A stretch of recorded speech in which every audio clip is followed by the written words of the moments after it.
하와, 성경이 숨긴 진실. 안녕하세요. 필 구드워십입니다. 지난 영상에서 우리는 아담의 이야기를 함께 나눴습니다.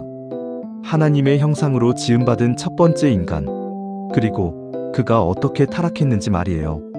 하지만 오늘 우리가 이야기할 여인은 단순한 조조 역할이 아닙니다. 하와는 누구였을까요? 많은 사람들은 하와를 이렇게 생각합니다. 아담의 갈비뼈로 만든 여자, 뱀에게 속아서 첫 죄를 지은 여자, 인류의 모든 고통을 가져온 여자. 하지만 성경을 깊이 있게 읽어보면 우리가 놓친 하와의 진실이 있습니다. 오늘 우리가 함께 탐구할 그 진실은 하와를 통해 우리 자신을 더 깊이 이해하게 해줄 것입니다.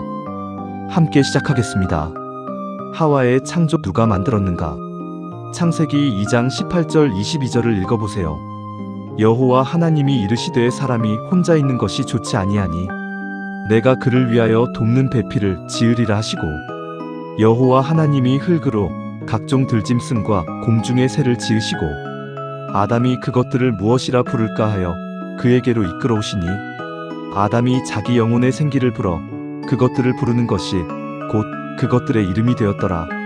아담이 모든 짐승과 공중의 새에게 이름을 지었으되 자기를 돕는 배필이 없으므로 여호와 하나님이 아담을 깊이 잠들게 하시니 잠이 든지라. 그가 아담의 갈비뼈 중 하나를 취하여 살로 채우시고, 여호와 하나님이 아담에게서 취한 갈비뼈로 여자를 지으시고 그를 아담에게로 이끌어오시니, 여기서 가장 중요한 단어를 주목해 봅시다. 돕는 배필. 원래 히브리어로는 에제르라고 하는데 이것은 단순한 조수나 종이라는 뜻이 아닙니다. 에제르는 구원자, 도움, 지지자라는 뜻입니다. 놀랍지 않나요? 하와는 아담의 종이 아니라 도움의 존재였습니다. 그것도 아담이 혼자서는 할 수 없는 역할을 하는 존재였어요. 하나님은 왜 하와를 만드셨을까요? 사람이 혼자 있는 것이 좋지 아니하니. 이 말씀은 무엇을 의미할까요? 첫째, 완성의 필요성입니다. 아담만으로는 하나님의 형상을 온전히 드러낼 수 없었어요. 남성과 여성이 함께할 때 비로소 하나님의 형상이 완전해집니다. 이것은 아담이 불완전했다는 뜻이 아닙니다. 이것은 하와가 얼마나 중요한 존재였는지 보여주는 거예요. 둘째, 관계의 필요성입니다. 아담은 하나님과는 관계가 있었지만 자신과 같은 존재와의 관계가 필요했습니다. 사랑은 혼자서는 불가능하거든요. 하와를 통해 아담은 상호적 사랑의 경험을 하게 되었어요. 셋째, 책임의 깊이입니다. 하와와의 관계 속에서 아담은 더 깊은 책임감을 느끼게 되었습니다. 나중에 죄를 지을 때도 아담은 아내 때문에 약해졌던 거죠. 이것은 사랑의 힘을 보여줍니다. 그리고 주목할 점은 하와의 창조 방식입니다. 갈비뼈로부터 만들어졌다는 것이 뭘 의미할까요? 이것은 우연이 아닙니다. 하나님이 흙에서 아담을 만드실 수도 있었어요. 하지만 하나님은 아담의 몸에서 하와를 만드셨습니다. 이것은 동등성을 나타냅니다. 하와는 아담의 부속품이 아니라 아담과 같은 본질을 가진 존재예요. 연결성을 나타냅니다. 하와는 아담과 분리된 다른 피조물이 아니라 아담과 하나로 연결된 존재입니다. 상호 의존성을 나타냅니다. 둘이 하나로 있을 때 완성되는 관계예요. 창세기 2장 24절. 그러므로 남자가 부모를 떠나 그의 아내와 합하여 둘이 한 몸을 이루리라. 이것이 인간관계의 가장 깊은 의미입니다. 남자와 여자가 하나가 되는 것. 이것이 처음부터 하나님이 계획하신 관계의 형태예요. 우리 시니어분들도 오랜 세월 배우자와 함께하면서 느껴보셨을 거예요. 둘이 하나가 될 때 비로소 진정한 사랑이 이루어진다는 것을 말이에요. 하와의 역할과 책임. 이제 우리가 가장 많이 오해하는 부분입니다. 하와는 에덴 동산에서 무엇을 했을까요? 성경은 명시적으로 하와가 어떤 일을 했는지 상세히 기록하지 않습니다. 하지만 우리는 몇 가지를 알 수 있습니다. 첫째, 하와도 아담과 함께 에덴 동산을 경작하고 지켰습니다. 창세기 2장 15절은 아담을 주어로 하지만 이것은 인류 전체를 대표하는 표현입니다. 하와도 분명히 이 책임에 함께했어요. 하와는 나무를 가꾸고 동물들을 돌보고 하나님의 뜻을 따르는 일을 했습니다. 둘째, 하와도 하나님의 명령을 알고 있었습니다. 창세기 3장 2절 3절. 여자가 나무의 열매는 먹을 수 있으되 동산 중앙의 나무의 열매는 먹지도 말고 만지지도 말라 하신 말씀이 있으므로, 하와가 이 명령을 알고 있었다는 것은 하나님이 하와에게도 직접 말씀하셨거나 아담이 하와에게 전해주었다는 뜻입니다. 이것은 하와가 단순한 피조물이 아니라 책임 있는 신앙인이었다는 증거예요. 셋째, 하와는 선택의 자유가 있었습니다. 많은 사람들이 이렇게 생각합니다. 여자는 약해서 뱀에게 속았다. 하지만 이것은 반쪽짜리 진실입니다. 창세기 3장 1절 6절을 다시 읽어봅시다. 뱀이 여자에게 물어 이르되 하나님이 참으로 너희더러 동산의 모든 나무의 열매를 먹지 말라 하시더냐. 여자가 뱀에게 말하되 동산의 나무의 열매는 우리가 먹을 수 있으되 동산 중앙의 나무의 열매는 하나님의 말씀에 우리가 먹지도 말고 만지지도 말라 하셨고 우리가 죽을까 하노라. 잠깐 여기서 주목할 점이 있습니다. 하와가 뱀의 질문에 분명하게 대답합니다. 우리가 먹을 수 있으되 우리가 먹지도 말고 만지지도 말라 하셨고, 하와는 하나님의 명령을 정확히 알고 있었습니다. 그런데 뱀은 뭐라고 했을까요? 너희가 죽지 아니하리라. 하나님이 너희 눈이 밝아져 하나님과 같이 되어 선악을 알 줄을 하나님이 아심이라. 이것은 매우 교묘한 유혹입니다. 뱀은 하나님의 말씀에 의심을 심습니다. 욕심을 자극합니다. 눈이 밝아져 지혜로워진다. 권력욕을 일으킵니다. 하나님과 같이 되어. 그리고 가장 중요한 것은 하와가 이 유혹에 응했다는 것입니다. 많은 사람들은 이것을 약함의 증거로 봅니다. 하지만 다르게 보면 하와도 선택을 할 수 있는 자유를 가진 존재였다는 뜻입니다. 하와의 선택을 분석해 봅시다. 창세기 3장 6절. 여자가 그 나무가 보기에 좋고 먹기에 좋고 지혜롭게 할 만큼 탐스러운 것을 보고 그 열매를 따먹고, 하와는 보았습니다. 보기에 좋고 생각했습니다. 먹기에 좋고 지혜롭게 할 만큼 선택했습니다. 그 열매를 따먹고. 이것은 단순한 약함이 아닙니다. 이것은 의도적인 선택입니다. 하와는 알면서도 했어요. 하나님의 명령을 알고도 욕심을 택한 거죠. 이것이 중요합니다. 왜냐하면 이것은 하와도 도덕적 책임이 있는 존재였다는 뜻이거든요. 우리 시니어분들도 인생 경험으로 알 수 있을 거예요. 약함으로 인한 실수와 알면서도 하는 선택은 다르다는 것을요. 하와는 후자였습니다.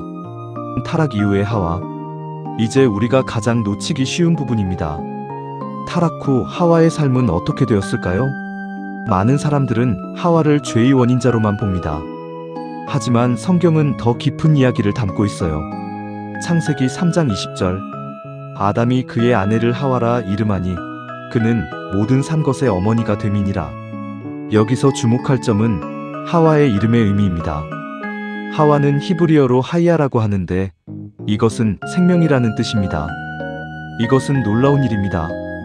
왜냐하면 타락 직후 죽음이 선포된 상황에서 아담이 아내를 생명이라고 이름 지었기 때문입니다. 이것은 뭘 의미할까요? 이것은 하나님의 약속에 대한 신앙입니다. 창세기 3장 15절. 내가 너로 여자와 원수가 되게 하고 내 후손도 여자의 후손과 원수가 되게 하리니 여자의 후손은 내 머리를 상하게 할 것이요 너는 그의 발꿈치를 상하게 할 것이니라. 하나님은 타락 직후 구원의 약속을 주셨습니다. 여자의 후손이 뱀의 머리를 상할 것이다. 이것은 여자가 구원의 통로라는 뜻입니다. 아담이 하와를 생명이라고 이름 지은 것은 이 약속을 믿었다는 뜻입니다. 그리고 역사는 이 약속을 증명했어요. 예수님은 여자 마리아에게서 났습니다. 로마서 5장 12절. 그러므로 한 사람으로 말미암아 죄가 세상에 들어오고 죄로 말미암아 사망이 왔나니 이와 같이 모든 사람이 죄를 지었으므로 사망이 모든 사람에게 이르렀느니라. 죄는 아담을 통해 들어왔다고 합니다.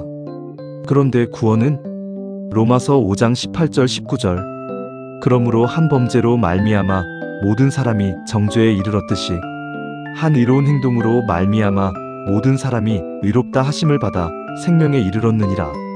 한 사람의 불순종으로 말미암아 많은 사람이 죄인 된 것 같이 한 사람의 순종으로 말미암아 많은 사람이 의인이 되리라.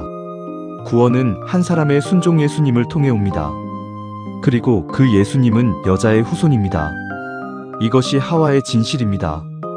하와는 단순한 죄인이 아니라 구원의 약속을 담은 존재였어요. 창세기 3장 16절 여자에게 이르시되 내가 너로 말미암아 내 고통을 크게 하리니 네가 수고하고 자식을 낳을 때에 고통을 겪을지라.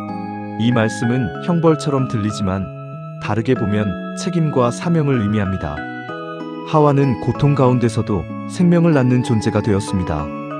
이것은 고통 속에서도 하나님의 약속을 이루는 역할을 한다는 뜻이에요. 우리 시니어 여성분들도 인생 속에서 고통과 책임을 함께 짊어지면서 살아오셨을 거예요. 하와의 삶도 그러했습니다. 우리에게 주는 의미 여성의 역할과 같이 여기서 우리가 꼭 깨달아야 할 진실이 있습니다. 하와는 누구였는가? 우리가 오늘 배운 것. 하와는 아담을 완성시키는 존재였습니다. 도움의 존재, 에제르. 동등한 권위와 책임.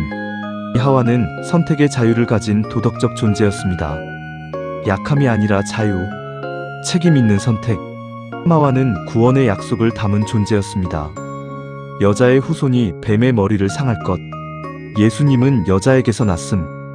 이제 중요한 질문입니다. 우리는 하와로부터 무엇을 배워야 할까요? 첫째, 여성의 가치를 올바르게 이해해야 합니다.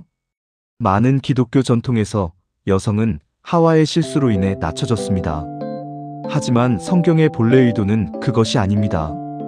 하와는 아담과 동등한 가치를 가진 존재였어요. 둘째, 책임과 자유는 함께 온다는 것을 배워야 합니다. 하와가 한 선택은 약해서가 아니라 그녀의 자유와 책임의 표현이었습니다. 우리도 마찬가지예요. 우리의 선택은 우리의 자유이자 우리의 책임입니다. 셋째, 고통 속에서도 희망이 있다는 것을 배워야 합니다. 하와는 타락 후 고통을 겪었지만 그 고통 속에서도 생명을 낳았습니다. 이것은 절망이 아니라 희망의 삶을 사는 것이 가능하다는 뜻이에요. 우리 시니어분들이 사신 인생도 그럴 거예요. 고통과 기쁨이 섞여 있고 실패와 성공이 함께 있고 하지만 그 속에서 의미 있는 무엇인가를 이루셨을 거예요. 가장 중요한 메시지. 하와를 통해 우리는 알 수 있습니다. 죄는 나약함으로 인한 게 아니라 자유를 잘못 사용한 것이다. 그리고 구원도 마찬가지입니다. 구원은 우리의 약함으로부터의 탈출이 아니라 우리의 잘못된 선택을 바로잡는 것입니다. 예수님은 하와가 있었던 그 자리에 섰습니다. 선택의 순간에서요. 하지만 예수님은 하나님의 말씀을 거부하지 않으셨습니다. 마태복음 26장 39절 예수님이 조금 나아가사 얼굴을 땅에 대고 기도하여 이르시되 내 아버지여 만일 가능하거든 이 잔을 내게서 지나가게 하옵소서. 그러나 나의 원대로 마시옵고 아버지의 원대로 하옵소서. 예수님은 고통의 순간에서도 하나님을 신뢰하셨어요. 이것이 하와가 하지 못한 선택입니다. 그리고 이 선택으로 여자의 후손의 약속이 이루어졌습니다. 우리 시니어분들이 남은 인생에서 해야 할 선택도 같습니다. 우리의 약함과 고통 속에서 하나님을 신뢰하는 선택을 하는 것입니다. 그것이 하와를 통해 예수님이 보여주신 구원의 길입니다. 오늘 우리는 하와의 이야기를 통해 여러 진실을 배웠습니다. 하와는 약한 여자가 아니라 도움의 존재, 속은 피해자가 아니라 자유로운 선택자, 죄의 원인자가 아니라 구원의 약속을 담은 존재. 우리 시니어분들, 특히 여성분들이 이것을 깨닫는 것은 정말 중요합니다. 왜냐하면 이것은 당신의 삶이 얼마나 귀한지 보여주기 때문입니다. 당신의 선택, 당신의 책임, 당신의 삶. 그것이 모두 의미 있는 것이고 중요한 것이고 하나님이 보시기에 귀한 것입니다. 하와처럼 우리도 우리의 삶 속에서 구원의 약속을 증거하는 존재가 될 수 있습니다. 남은 인생 하나님을 신뢰하고 우리가 받은 자유를 올바르게 사용하고 고통 속에서도 희망을 전하는 그런 삶을 살아가시길 바랍니다. 필 구드 워숍이었습니다.